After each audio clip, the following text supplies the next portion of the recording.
Tous les sauvaginiers le savent bien. Une pause d'oie sur la mare est un moment exaltant et unique. Pour avoir des chances de le vivre, il faut maîtriser les techniques d'attache. C'est pas vraiment difficile, mais disons qu'il faut être équipé, il faut déjà être passionné pour l'élevage de ses propres aplants. Il faut connaître l'endroit d'arrivage des oiseaux, la façon de se poser. Et à partir de là, si on connaît bien sa mère, qu'on a des aplants corrects, et tout le monde peut chasser l'oie. On croit plus ou moins à sa façon d'attacher, c'est pas toujours forcément la bonne, mais on y croit, c'est le plus important. Là, on va commencer à disposer les blettes d'oie. On va les disposer en face, au niveau milieu de la mer, et on attachera les oies ensuite sur la droite pour qu'elles viennent retourner au vent et se posent avec les blettes. Donc voilà, ce sont des blettes en plastique, qu'on bourre de polystyrène à l'intérieur pour éviter qu'elles coulent. Et pour les amarrer, on les attache avec un fil assez long et surtout un poids assez lourd parce qu'il y a une prise au vent très importante. Donc il faut qu'elles soient bien enfoncées pour qu'elles tiennent bien au fond de la mer, avec des gros plombs et une bonne corde. On vient à la hutte souvent à deux pour installer tout ça, parce qu'il y a pas mal de temps à passer. Le blétage, les oies, c'est assez lourd. Donc on vient souvent à deux, voire trois. Donc on va l'installer, les blettes. Le positionnement des blettes est essentiel. C'est la première partie de la tâche. La quantité de blettes placées sur le plan d'eau varie selon la technique choisie. Tout dépend de la grandeur, de la surface de la mer. Si vous avez une mer très importante, on peut mettre 10-15 blettes d'oie. Nous ici, la mer n'est pas très grande, donc on en dispose 5-6, ça suffit, quoi. 5-6 plus les aplants, c'est tout à fait suffisant.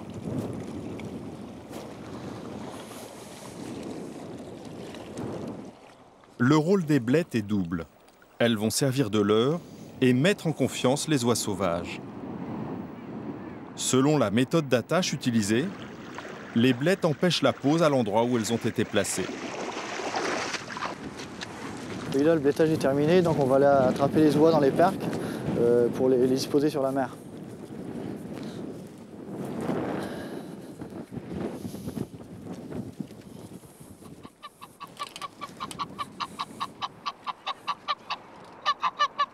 Ce sont des oies d'élevage, donc ce ne sont pas toujours des espèces pures, sauvages. C'est parfois des croisements. Donc le principal, c'est qu'elles soient calmes à la tâche.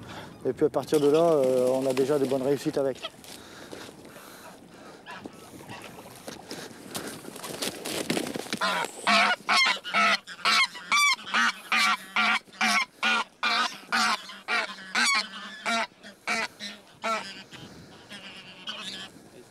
On peut également utiliser des oies sauvages comme appelants. Dans ce cas, elles ne sont pas attachées sur le plan d'eau. Bon, généralement, on ne les attache pas puisqu'elles ont toujours l'aspect sauvage, donc elles se débattent. On ne peut pas les attacher sur le plan d'eau, elles se débattent, donc on les laisse généralement dans les parcs en tant qu'appelant, mais dans les parcs, on ne les attache jamais, quoi. Donc là, on va les attacher à leurs pattes avec le plomb. Attends-toi.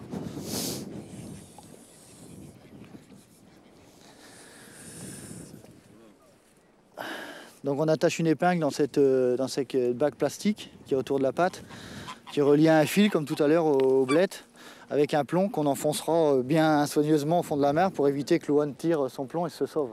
Alors la longueur du fil et le poids, c'est important aussi. Tout à fait. Alors la longueur du fil, ça dépend du niveau de l'eau, si on a une mer profonde ou pas profonde. Il suffit qu'elle ait un petit peu de lâche pour pouvoir nager autour. Il ne faut pas qu'elle ait le tour de longueur. Et le poids, ça dépend de la force de l'oie, de la grosseur de l'oie, quoi.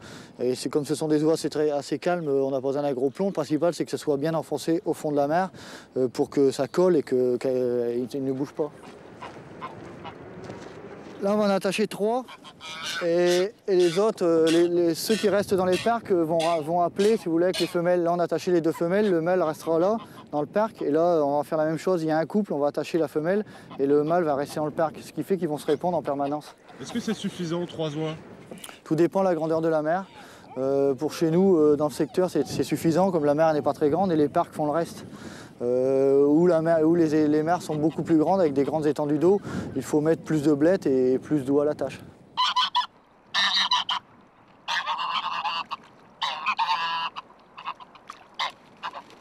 Il y a 2 façons d'attacher, donc on peut attacher au vent si vous voulez pour que les oies posent directement, tout dépend de la disposition de la mer. Nous ici on attache plutôt bec au vent, c'est-à-dire que les oies arrivent à l'envers, elles viennent retourner bec au vent et se posent ensuite, elles ne viennent jamais directement. Mais si vous voulez, ça c'est une façon, chaque hutier a sa façon d'attacher et sa façon de croire à son attache. La technique consiste à attacher les appelants directement sur le plan d'eau. Un ou deux peuvent être laissés sur le sol en bord de mare. Le danger, c'est qu'il y a un prédateur qui passe et qui emporte l'oie. Donc ça, c'est toujours embêtant. En général, on le fait quand il y a de la lune, pour pouvoir surveiller. Quand c'est des nuits assez sombres, on évite parce qu'on a toujours peur de perdre ses appelants, quoi.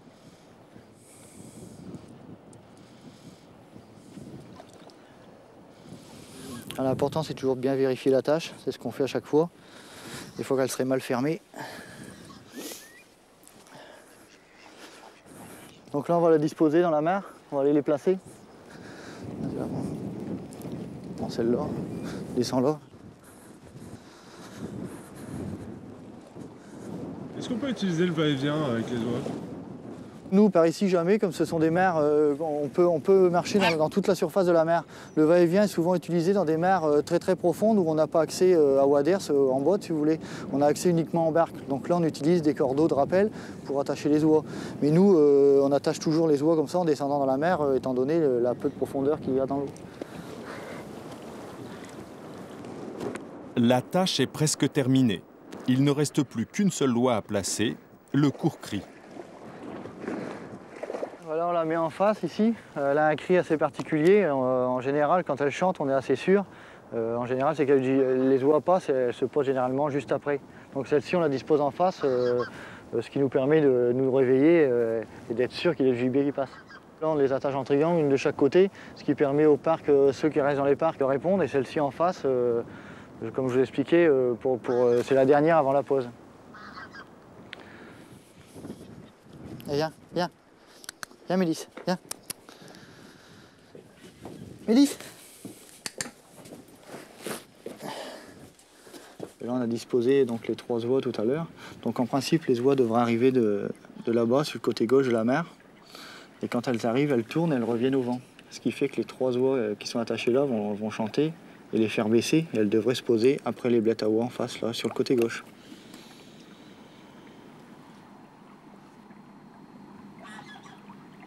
Il faut être assez patient. C'est surtout impressionnant d'avoir une pose d'oie. C'est un oiseau assez beau, assez imposant. Donc c'est très très impressionnant de les entendre arriver surtout. Et surtout le moment où ils se posent. Là c'est un moment fabuleux où on aime les regarder avant de les tirer. C'est vraiment un moment exceptionnel. Quel sentiment vous éprouvez là maintenant que vous avez attaché et que vous êtes dans la hutte? Ben là c'est l'attente, on observe, on apprécie tout. On apprécie le vent, le chant des oies, on a plein de choses comme ça qu'on apprécie. Hein. Puis après, c'est le moment de la pause, en espérant la pause, parce que là, c'est encore autre chose. Je crois que c'est quelque chose qu'on a enraciné au plus profond de nous-mêmes. C'est quelque chose, je crois qu'on est avec ce virus-là, comme on dit chez nous. Puis après, on garde ça jusque la fin de ses jours.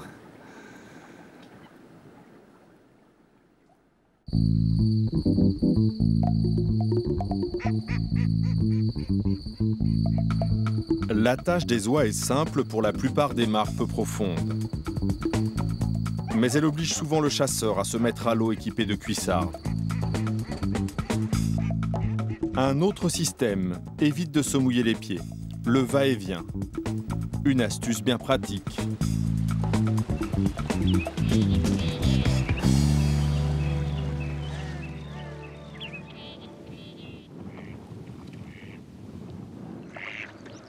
Le va-et-vient est bien connu des huttiers. Ingénieux et simple d'utilisation, ce système permet l'attache des appelants dans les endroits où il est difficile d'installer à la palette. Le système est utilisé pour les colverts, les oies ou encore les gibiers. En général, on va surtout les installer quand c'est des niveaux d'eau qui ont tendance à varier. En été, bon, c'est pas toujours très haut, donc ça peut aller. Par contre, si on a des grosses montées d'eau en hiver, c'est mieux de mettre un système de va-et-vient. Ça évite de rentrer dans la mare à chaque fois pour pouvoir attacher ses appelants. C'est quoi la configuration du va-et-vient dans la mare? On a 2 solutions. Soit on l'installe en rectangle. Dans ces cas-là, il suffit de 4 piquets.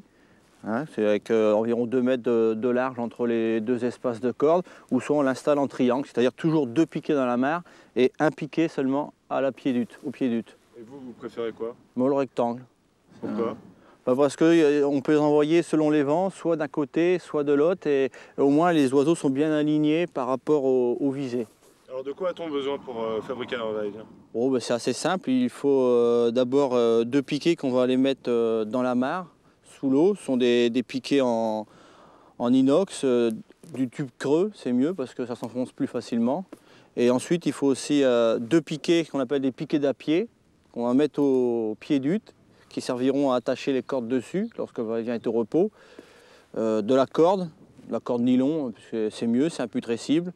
Et un bout de bois qui va servir d'arrêt au niveau du va-et-vient pour pas que lorsque le canard est attaché sur le plateau, par exemple, pour pas qu'on envoie pour pas que le plateau aille bloquer sur le système du bout.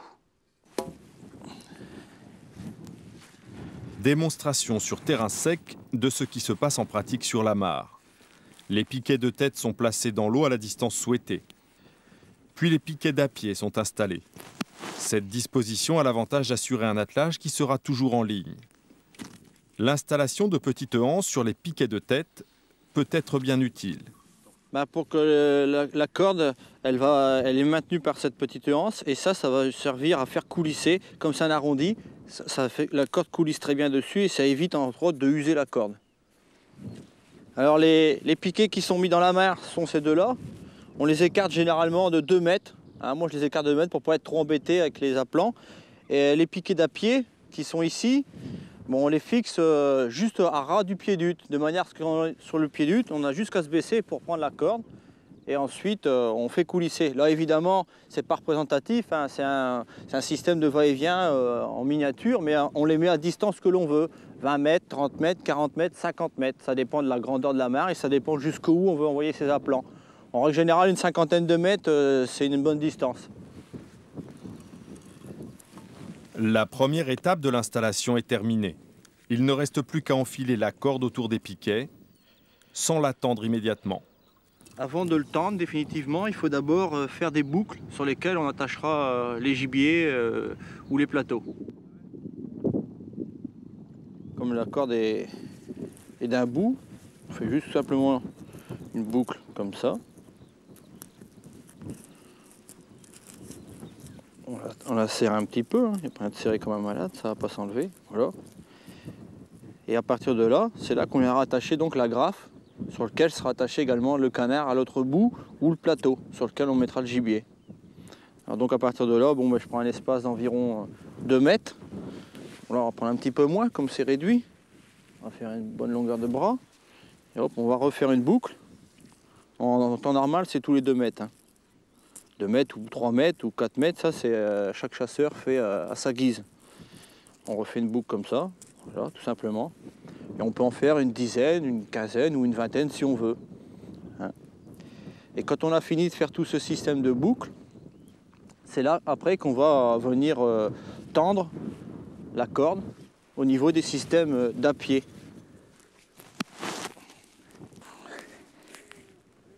Et maintenant, je vais vous montrer à quoi sert le bout de bois d'arrêt.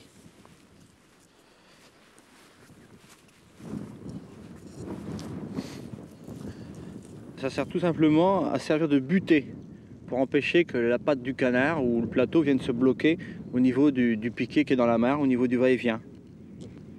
Et on le met à quelle distance du nœud d'attache? On peut le mettre par exemple à 1,50 m. Là c'est réduit, on l'a mis à peu près à 80 cm, à 1,50 m du premier anneau d'attache. Alors vous voyez, quand ça coulisse, ça vient buter ici comme ça. Comme le bout de bois ne peut pas passer dans la anse, le système il est bloqué. Là on est en bout, ce qu'on appelle en bout de va-et-vient, en butée. Fin de la théorie. Mais ce n'est que dans la pratique que l'on comprend le véritable intérêt du va-et-vient. Néanmoins, la technique présente aussi quelques inconvénients. Elle ne peut être utilisée par grand froid quand les mares sont gelées. Et on ne peut pas non plus varier les combinaisons d'attache. Maintenant, on va passer à l'attache donc de l'appelant. On va d'abord mettre la graffe à la patte du canard, première chose.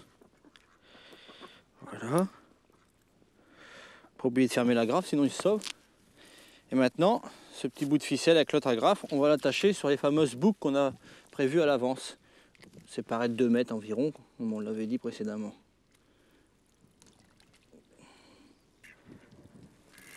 Alors maintenant, on va envoyer le canard sur la gauche. On l'envoie donc sur la gauche. On passe la corde là ici pour ne pas être embêté et on fait coulisser notre canard jusqu'à la seconde boucle. Voilà, on s'arrête. On retend tout le dispositif si on ne veut pas être trop embêté. Et on va chercher un second canard. On y va.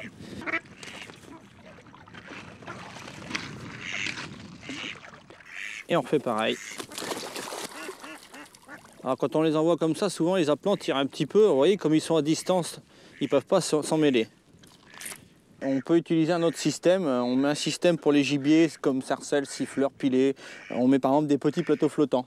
Ce sont du contreplaqué marine de 30 à peu près, avec un petit flotteur de chaque côté pour la stabilité. Et on l'attache du même système avec une agrafe sur le plateau et ensuite on met son gibier. Pourquoi ça sert?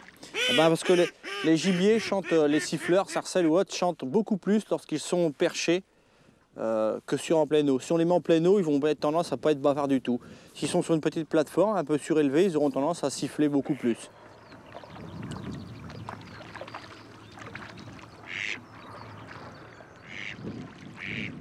Par rapport aux visées de la hutte, lorsqu'on est dans la hutte et qu'on regarde sur la mer, là si on va dans la hutte et qu'on regarde, on va voir que les 3 canards sont grosso modo sur le même alignement. Ça évite d'occuper trop d'espace et pour pouvoir tirer ensuite, s'il se pose un gibier, on est beaucoup moins gêné, on risque moins de tirer sur un de ces canards. Comme ça tout le dispositif est aligné. C'est un outil qui est très pratique, très efficace et puis qui facilite vraiment le système d'attache pour les canards.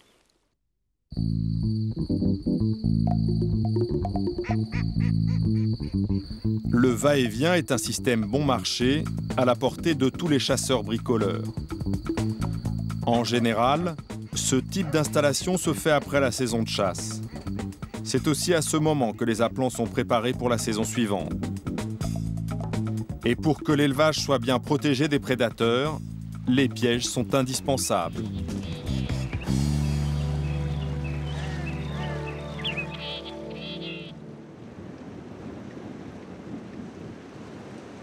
Quelques mois avant le début de la reproduction des canards, le piégeage est le meilleur moyen de ne pas voir des mois d'élevage réduits à néant. Ratières, chatières ou cages sont des pièges de première catégorie. Pour les utiliser, une simple autorisation de la mairie suffit. Tous ces pièges sont sélectifs. Ils ne tuent pas. Alors ça, c'est un piège qui peut servir pour la corneille, pour les corbeaux et pour les pies.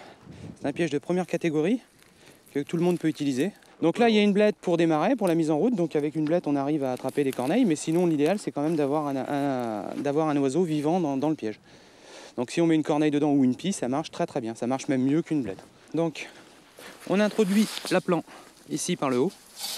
On a un compartiment spécifique pour l'appelant. Donc l'appelant, bon là c'est une blette, mais si c'est un appelant vivant, on a une gamelle avec de l'eau et à manger juste à côté. Donc là qu'on referme avec une petite chaînette. Ensuite, pour armer le piège, on a 4 compartiments. Donc je vais vous les montrer. Donc le premier compartiment, là on va l'armer. Voilà. Donc le premier compartiment ici. Donc là on peut attraper une corneille. À côté, le deuxième, qui s'arme exactement de la même façon. Voilà. Donc le compartiment, deuxième compartiment, ici. Le troisième compartiment, là ici. Donc délimité toujours par le grillage. Et le dernier, on l'arme de la même façon. Donc compartiment en grillage. Ensuite, quand on arrive le matin et que les trappes sont fermées, c'est qu'on a 2 ou 3 ou 4 prises. Et voilà, donc c'est impeccable. Pour l'emplacement, bon là derrière on a une plaine ouverte, il vaut mieux quand même qu'on ait des arbres à proximité.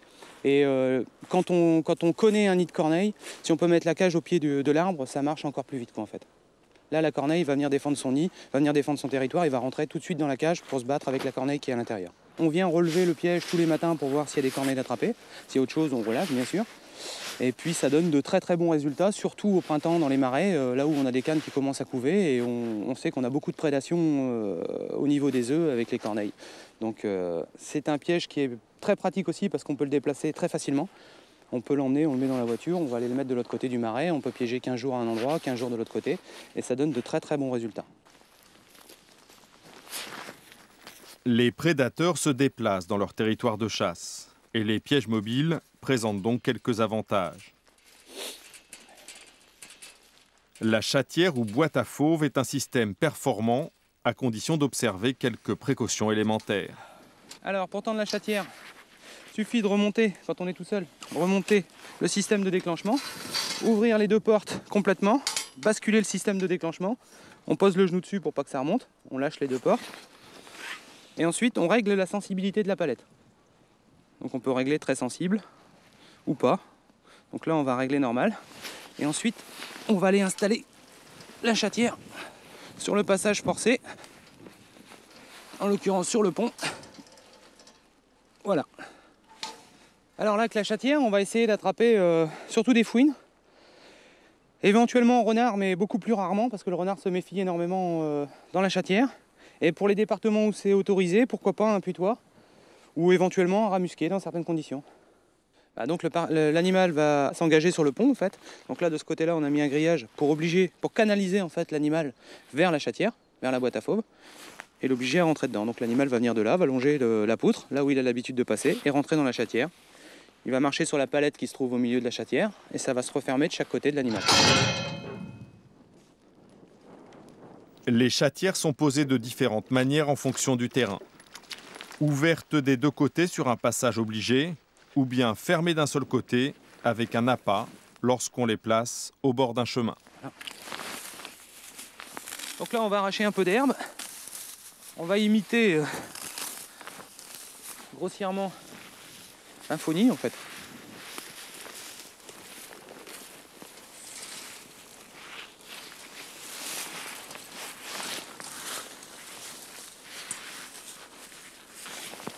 Sur lequel on va poser les œufs.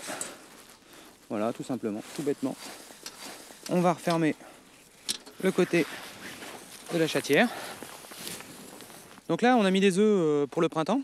Les œufs marchent très très bien au printemps. Par contre, si on veut se servir de la chatière, de la boîte à fauve l'hiver, on peut très bien utiliser en période hivernale une grive, un sansonnet ou même un autre appât qu'on mettra ou qu'on va venir accrocher à la place des œufs en fait. Donc là, on est en bordure d'un fossé, pas loin d'une mare. Donc au printemps, il y aura certainement des cannes qui vont couver ou d'autres espèces qui vont couver en bordure. Donc que ce soit les animaux ou les animaux entre guillemets nuisibles et prédateurs vont emprunter aussi ce chemin-là. Donc le renard va passer en bordure de lion, pourquoi? Parce qu'il va trouver des proies à proximité. La fouine aussi, le putois aussi, etc. Donc on a des cannes qui couvent sur la mare de hutte, c'est elles qu'on veut protéger. Donc on va installer le piège en bordure. Un autre nuisible, le surmulot, peut créer d'importants dégâts à proximité des parcs à appelants. Attiré par la nourriture des canards, il n'hésite pas à s'en prendre aux canetons. Il est alors conseillé d'utiliser une ratière, sorte de chatière miniature. Pour obtenir de bons résultats, il faut disposer la ratière le long des volières ou directement à la sortie d'un terrier. La première des choses à faire quand on piège, c'est respecter les heures de relever les pièges, c'est-à-dire la matinée pour les pièges de première catégorie. Et si on ne peut pas aller relever le piège, on détend les pièges ou alors on a un aide-piégeur qui va y passer impérativement tous les matins. Les qualités d'un bon piégeur, c'est quelqu'un qui va observer en permanence, qui va savoir utiliser le bon piège au bon moment, au bon endroit, et selon la saison, quoi, en fait.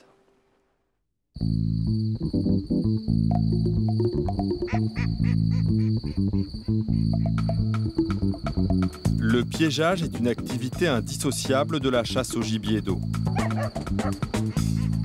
Pour bien piéger, il faut tenir compte des populations de prédateurs, s'en débarrasser tout en évitant un déséquilibre dans l'écosystème.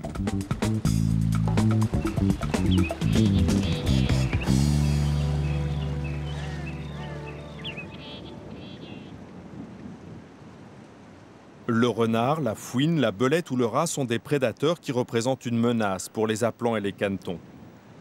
Les pièges de la 2e à la 5e catégorie sont aujourd'hui les meilleurs outils contre ce type de prédation. Pour les utiliser, une condition obligatoire, Être piégeur agréé et pour certains d'entre eux, une autorisation préfectorale est même indispensable. Donc là, on a un collet arrêtoire qui est utilisé uniquement pour le renard. D'accord? Donc c'est un piège qui est très simple à utiliser, qui fonctionne très très bien. Donc là, on a un très bon passage, on est en bordure d'une petite rivière et on a un passage naturel dans les herbes, donc dans lequel le collet va se confondre parfaitement, quoi, en fait. Donc là, on a pris un piquet qu'on va enfoncer.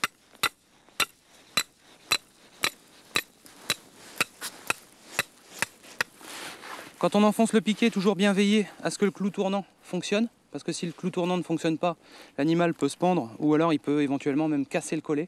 Donc bien faire attention de ne pas trop l'enterrer. Après, on ouvre le collet complètement et après on va régler la hauteur à l'aide de 2 petits bâtons.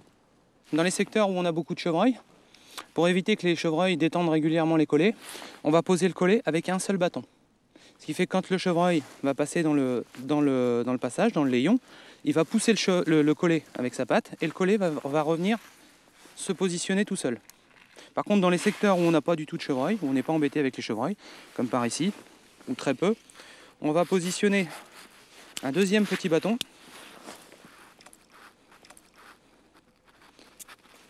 à l'extrémité du collet.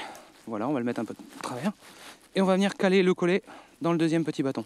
Ce qui fait que le collet va rester en position idéale en permanence. Voilà, et après il suffit de régler la hauteur, la vérifier.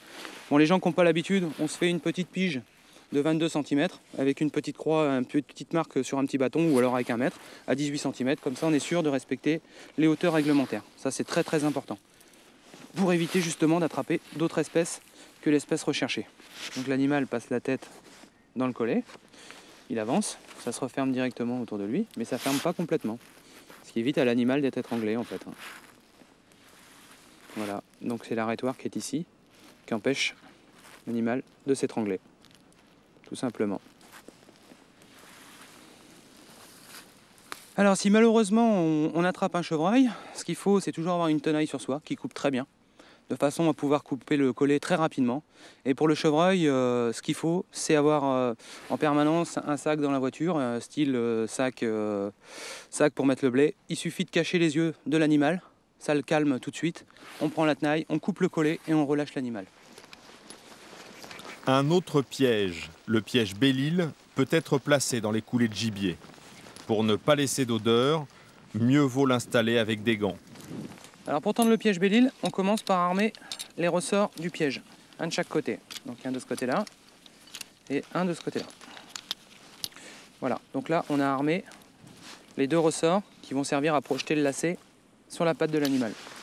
Ensuite, quand on n'a pas trop l'habitude, on a une pince qui est bien pratique pour armer les ressorts du piège. Donc là, on place la pince dans les ressorts, voilà, comme ça. On ferme la pince, voilà. Donc là, les 2 ressorts du piège sont armés. On va poser le lacet ici à l'intérieur du piège et ensuite on va pouvoir ouvrir le piège. On va armer la palette du piège. La palette du piège va servir à déclencher le piège. En fait, l'animal, quand il va poser la patte sur la palette, le piège va se refermer et le lacet va être projeté sur la patte de l'animal. On va retirer la pince qui a servi à armer les ressorts et on va positionner le lacet dans le piège. Voilà. Donc le lacet va se positionner dans le lanceur. Voilà, on va le refermer un petit peu.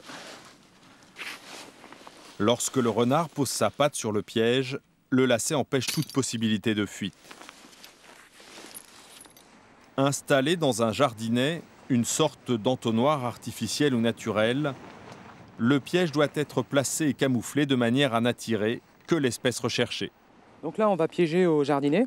On va aménager un jardinet en fait dans un arbre creux, ce qui représente quelque chose de tout à fait naturel. On a enlevé toute la partie intérieure de l'arbre creux. Dans le fond, on va disposer un appât. Ce qu'on va faire, on va recouvrir l'appât pour éviter d'avoir des problèmes avec les rapaces. Et devant, on va venir positionner les pièges Belle-Île. Si on tend le piège Belle-Île, on le tend uniquement dans des passages de renards ou de fouines. Mais si on a un doute, s'il passe éventuellement un autre animal, on tend absolument pas le piège Belle-Île à cet endroit-là. Lorsque le terrain s'y prête, on peut utiliser le même piège d'une toute autre manière. Le Belle-Île est alors placé au pied d'un arbre auquel on a pendu une grive. Il faut bien sûr disposer le système près d'une coulée ou d'un chemin que l'on sait fréquenté par les renards et les fouines. Parfois, ce sont les dégâts provoqués par les rats musqués sur les canetons qui nécessitent une régulation. Le conibar ou piège en X est un moyen efficace de lutter contre la présence de ce nuisible. Ce piège doit être placé dans un terrier artificiel. Donc on va aménager un faux terrier de rat musqué. Et en plus, on doit impérativement avoir un appât végétal sur le piège. Donc là, j'ai mis un petit morceau de pomme. Le rat musqué adore ça. Ou alors, on peut mettre un petit morceau de carotte. Ça marche très très bien. Donc pour le poser, avec la bêche, on a fait une fausse entrée de terrier au ras de l'eau. Donc on va poser le piège à l'entrée du faux terrier. Une petite chaîne qui sort du piège. Là, on va fixer une petite perche pour pouvoir repérer le piège. À la limite, je vais pouvoir passer de l'autre côté le matin et repérer le piège de plus loin. Et de toute façon, l'animal qui va prendre le morceau de pomme sera tué instantanément. Donc le rat musqué va vouloir prendre l'appât, saisir l'appât, et le piège va se refermer instantanément sur la tête de l'animal, qui est tué sur le coup. C'est facile de piéger, je dirais que c'est un peu... Pour moi, le piégeage, c'est un mode de chasse à part entière. Il faut le pratiquer. Et après des années d'observation, après avoir écouté les anciens, après avoir eu énormément de conseils, on arrive à de bons résultats. Un peu comme la chasse.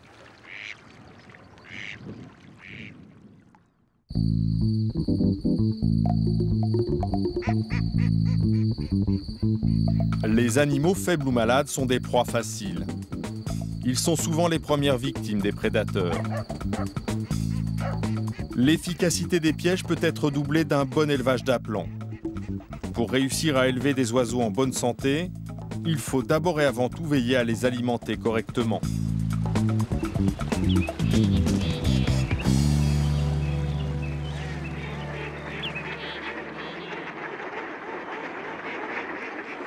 Le chant et l'endurance sont les deux qualités qui font un bon oiseau pour la chasse. Pour les réunir, il faut donner au canard une alimentation adaptée. Les aliments naturels, ce sont les aliments que nous trouvons dans la nature. C'est sûr qu'un canard qui est en liberté, qui vit à l'état sauvage, choisit ce qu'il trouve sur le terrain, dans les marais, dans les mares, etc. La différence qu'il y a avec l'alimentation du canard qui est en captivité, c'est que le canard en captivité mange ce qu'on lui donne. Donc dans l'alimentation apportée, il faut trouver un équilibre, il faut trouver un aliment qui soit d'une bonne qualité, qui soit bien équilibré, de façon à ce que l'oiseau retrouve un peu dans l'alimentation que nous donnons, ce qu'il trouve à l'état naturel. Je viens de distribuer de la nourriture aux canards, du blé en l'occurrence. En cette période, les canards sont nourris qu'avec des céréales, en attendant la préparation à la ponte qui va débuter dans 3 semaines à peu près. On remplit les agranoirs 2 fois par semaine, de façon à ce que les canards aient à manger tous les jours. Et les canards mangent au fur et à mesure qu'ils ont faim, ils ont leur nourriture à destination. Donc le canard se nourrit en principe tous les jours, et consomme environ, en céréales, ça consomme entre 80 et 100 grammes de grains par jour. En aliments, un peu plus, entre 100 et 120 grammes par jour. En plus d'aliments traditionnels comme les céréales qui fournissent l'énergie, d'autres aliments plus riches en protéines sont indispensables pour le bon développement des canards. Il existe plusieurs phases dans l'élevage des canards colverts. Donc on a dans un premier temps l'aliment d'élevage donc de 0 à 4 semaines qui est un aliment donc, de type miette. Comment c'est fait de la miette? C'est tout bêtement un granulé qui est reconcassé de façon à donner des petits morceaux, que le caneton soit capable d'avaler.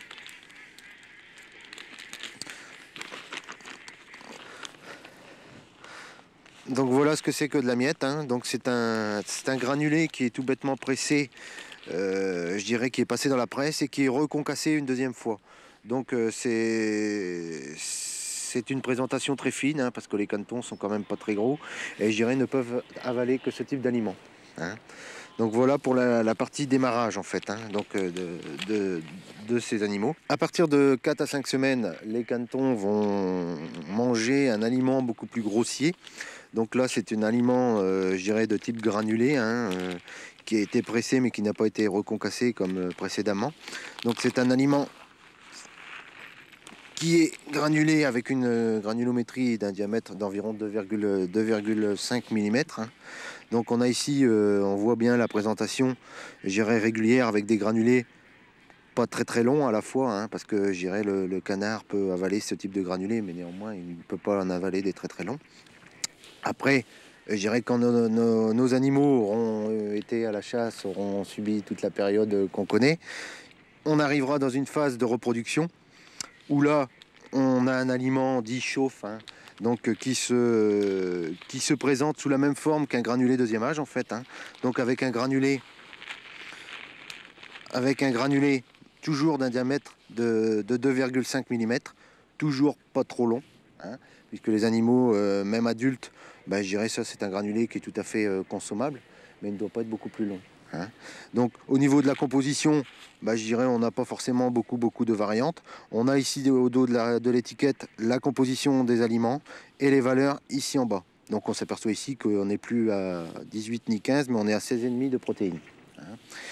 Donc voilà un petit peu sur la parenthèse de la présentation des granulés. On s'aperçoit ici de la date de fabrication aussi de ces granulés, donc qui figurent sur chaque étiquette. Donc le conditionnement de stockage, donc chez tous les sauvaginés, forcément c'est du sac, puisque ce sont des quantités quand même beaucoup plus petites.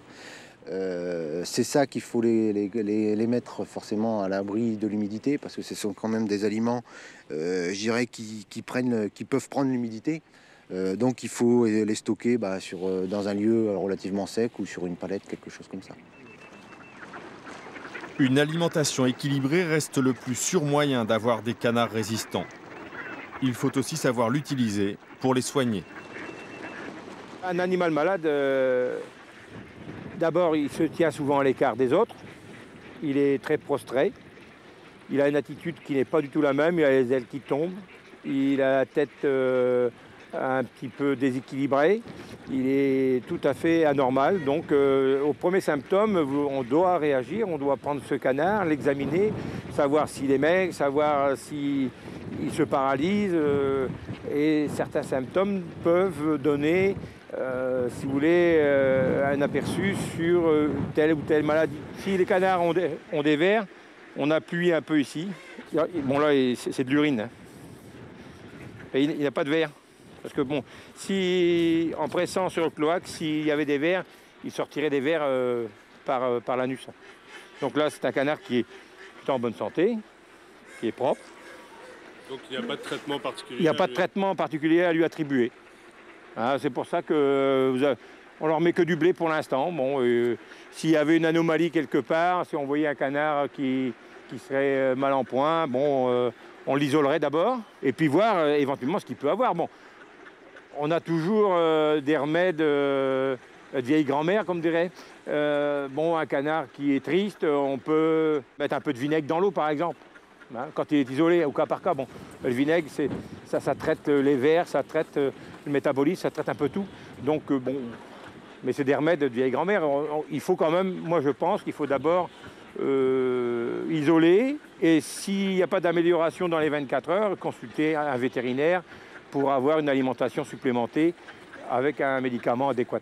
Bon, ces supplémentations sont faites au coup par coup parce qu'on ne peut pas donner en permanence des médicaments à un oiseau. Ça ne serait pas normal et ça serait très onéreux. Donc l'alimentation peut servir justement aux soins des canards quand c'est nécessaire.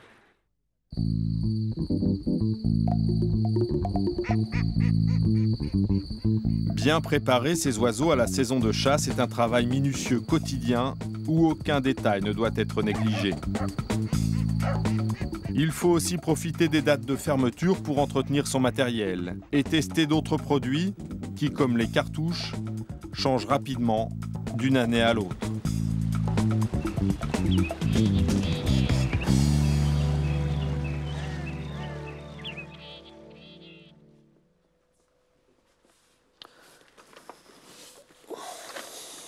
Dans la chasse au gibier d'eau, le choix des cartouches est essentiel.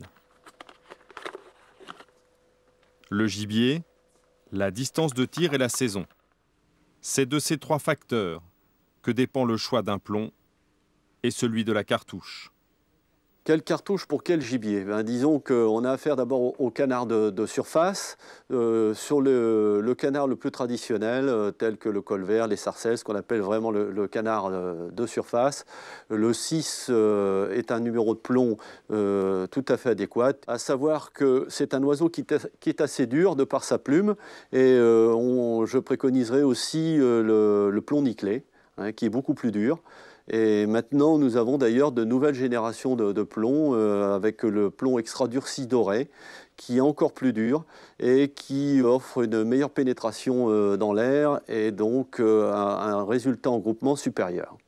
Sinon, pour les oies notamment, on ne descendra pas en dessous du numéro 4. Hein, parce que c'est quand même encore plus dur. Et il faudra d'ailleurs viser les coups, parce que dans le corps même, il y a beaucoup de duvet et on risque d'avoir une moins bonne réussite si on tire l'oiseau au plein corps, je dirais. On a une cartouche qui est tout à fait adaptée au gibier d'eau, c'est-à-dire qu'on a dans toutes ces cartouches un chargement 70 minimum, c'est-à-dire qu'on ne descendra pas en dessous du 36 grammes. Après, on va trouver au-dessus le 40 grammes, le magnum à 52 grammes et le super magnum plus récemment, à 63 grammes. Alors, les magnums, donc voilà, et ça se différencie nettement en longueur par rapport à une cartouche traditionnelle, hein, donc je le montre. On a une charge plus importante, donc il faut absolument que le contenu soit plus important. La meilleure façon de savoir si la cartouche choisie répond à ses besoins, c'est de la tester sur cible et de comparer la gerbe à celle d'autres cartouches. Il faut au moins 5 impacts sur le gibier pour le tuer et non pas simplement le blesser. Alors là, j'ai tiré une cartouche Magnum en plomb de 6 avec 50 grammes de charge. On peut constater quelques trous, un trou ici, un ici, un petit peu en extérieur, mais enfin, ce qu'il faut quand même voir, c'est qu'une cartouche Magnum, c'est pour le tir posé, et que le centre, véritablement le centre de la gerbe, est vraiment parfait. Là, ça correspond surtout à une distance, comme là on a tiré à 30 mètres, 30-35 mètres, 35 mètres qui peut être quand même un maximum. C'est une cartouche de tir pour longue distance.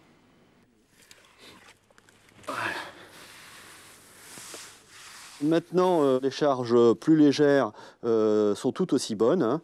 On trouvera en dessous de la semi-magnum le 40 grammes, hein, qui est très performant aussi en groupement. Par rapport au magnum, on a aussi d'excellents résultats, un peu moins de plomb certes, mais des fois avec des groupements qui sont un peu meilleurs que dans les magnums. Pour tirer un petit peu plus près, parce que parfois il arrive qu'à la hutte, on doit tirer un petit peu plus près. On peut, disons, utiliser la bourgrasse en 36 grammes, qui aura l'avantage par rapport à une bourre à jupe d'avoir un coup de fusil un petit peu plus ouvert et donc d'améliorer son taux de réussite au tir. Mais je déconseillerais de tirer ce type de cartouche au-delà de 30 mètres sur la barre.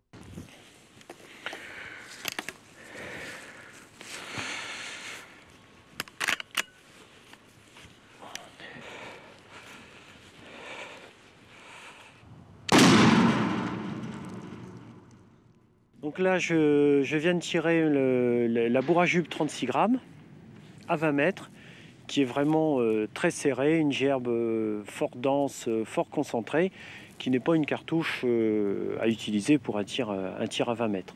Mais je voulais la tirer donc pour vous montrer après le tir de la bourgrasse, qui là va être beaucoup plus écarté et beaucoup plus adapté pour un tir réduit.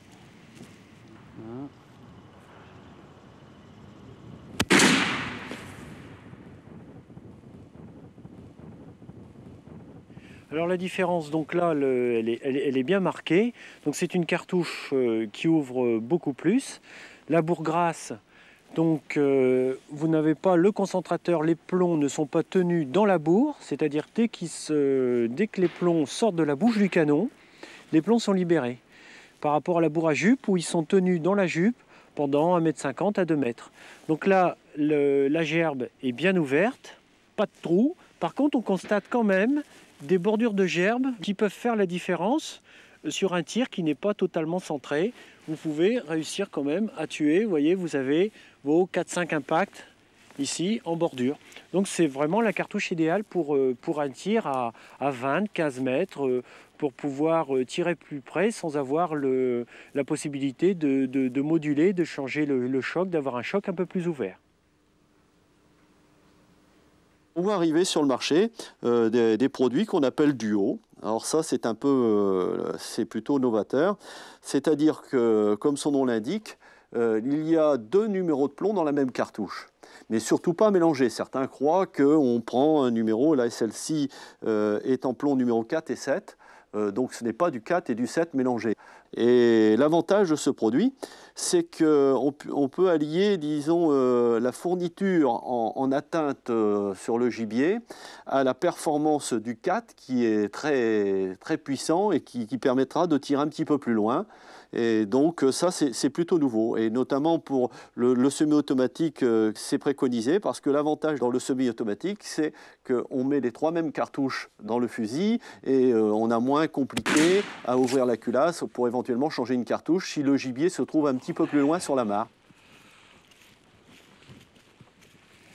Donc là, je viens de tirer une 36 grammes de plomb mélangé duo 4 et 6.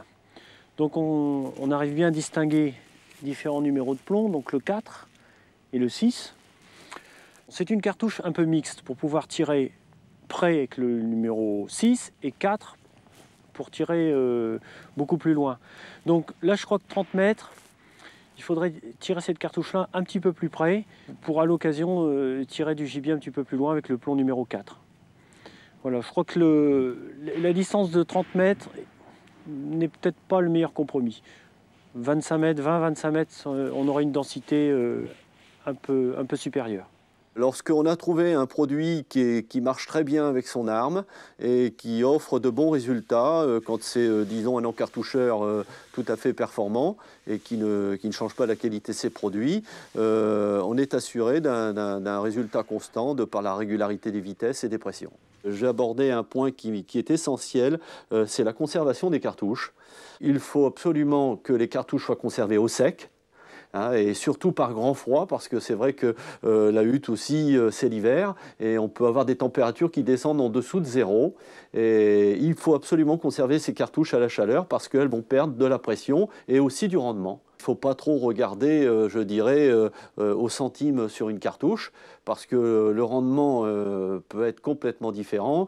Et quand on sait ce que ça représente, disons, de tuer un oiseau, je pense que ça devient un petit peu ridicule de des fois regarder à 50 centimes sur une cartouche pour le résultat qu'on peut en attendre. En tous les cas, faire des sélections de produits chez des encartoucheurs sérieux et qui utilisent toujours les mêmes sous-ensembles pour charger, c'est important et pour avoir des résultats, disons, continus et constants.